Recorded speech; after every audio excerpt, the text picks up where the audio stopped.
Bonjour, voici une petite animation pour essayer de comprendre comment calculer le volume d'une pyramide et, je l'espère, de s'en rappeler. On verra que cela peut nous aider aussi pour retenir le volume d'un cône. Alors regardez bien ce qui se passe au départ.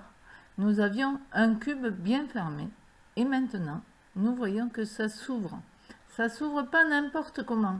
En fait, on voit que ça forme trois pyramides séparées.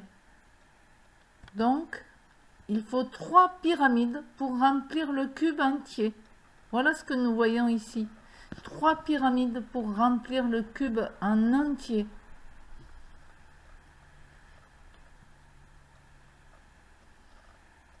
Et ça va nous permettre tout simplement de voir que si on veut calculer le volume d'une pyramide, eh bien, il suffit de calculer le volume du cube et de le diviser par 3, puisque ces trois mêmes pyramides, nous voyons bien qu'elles sont identiques, puisqu'elles sont toutes les trois identiques, elles ont le même volume, bien entendu. Donc, le volume de l'une des trois, c'est le volume du cube divisé par 3, tout simplement. Alors, une pyramide, tant qu'on a la petite animation, comment c'est fait? Eh bien, vous voyez, il y a une base ici.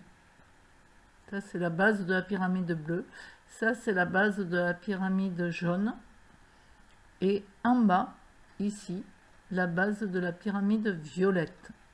Alors, elles sont dans un cube. Donc, leur base, chaque fois, c'est un carré. Et puis, elles ont une hauteur, voilà, qui, lorsqu'elles sont bien placées à l'intérieur du cube, est une autre arête du cube. Donc, hop, base carrée, un sommet, avec la hauteur qui est ici pour celle-ci, c'est pas toujours le cas. Et donc, dans ce cas, quand la base est un carré, il y a 4 faces latérales. J'en profite pour appeler la pyramide. Voilà.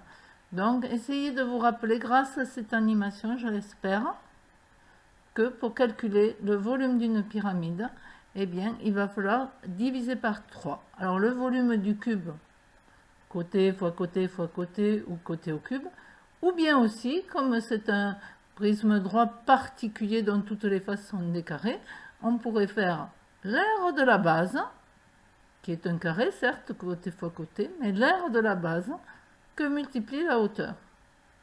Et donc, nous retrouvons le volume d'une pyramide générale tout de suite après. Un dernier petit coup d'animation qui repart pour qu'on se rappelle du divisé. Donc, une nouvelle pyramide qui, cette fois, vous le voyez, n'est plus un carré. Et cette fois, la hauteur passe par le centre de la base ici. Voilà. Elle est là, la hauteur. Hein. Donc, la base n'est pas un carré. Les faces latérales, c'est toujours des triangles, mais pas toujours identiques. Hein. Ça, c'est un sommet, une arête. Donc, on se rappelle du 3, du divisé par 3 avec l'animation précédente. Et on retrouve que dans tous les cas, le volume, c'est l'aire de la base, fois la hauteur, mais divisé par 3 qu'on n'oublie plus. Et la base, il faut s'adapter. Quand c'est un carré, c'est côté fois côté. Si c'est un rectangle, longueur fois largeur. Si c'est un triangle, eh ben, côté fois hauteur divisé par 2, fois la hauteur du triangle, on ne se trompera pas. Si c'est un hexagone, eh ben, il faudra se débrouiller, il faudra faire avec les exercices. En tout cas, R de la base fois la hauteur divisé par 3. Et pour le cône, alors un cône, c'est un peu comme une pyramide, regardez. Sauf que, ici, au final, la base d'un cône, c'est toujours un disque ou un cercle, comme vous voulez. Mais ça, le sommet, la hauteur. Alors, les cônes que nous étudions au collège, par contre, c'est toujours des cônes droits, en fait. Donc, la hauteur passera toujours par le centre de la base. Voilà un rayon de la base. Donc, même chose pour le volume de cône au départ, R de la base fois 3 fois hauteur, donc divisé par 3. Mais cette fois, L'aire de la base, ça sera toujours celle d'un cercle ou d'un disque.